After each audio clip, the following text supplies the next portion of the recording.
A Bíblia diz que em Isaías capítulo 1, Deus falando, ele disse que quando o ser humano deixa de pecar, se arrepende dos pecados, ele esquece de todo o passado.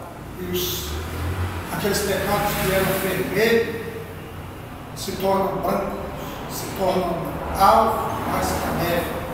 Na verdade, eu creio também nessa grande verdade deixada pelo Deus Todo-Poderoso. E deixo um conselho para você.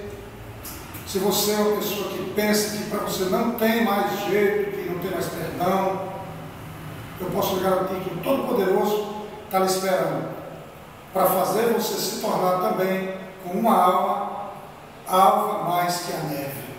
Hino do Cantor Cristão, número 123, título Alvo mais que a neve.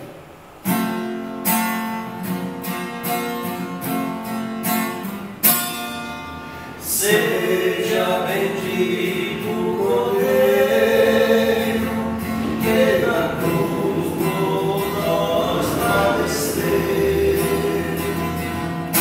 Seja bendito o seu sangue, que por nós pecadores verteu.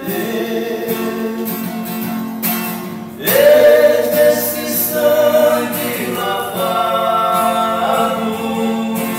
com roupas que dão salvação, os pecadores remidos e perante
Deus te abençoe no nome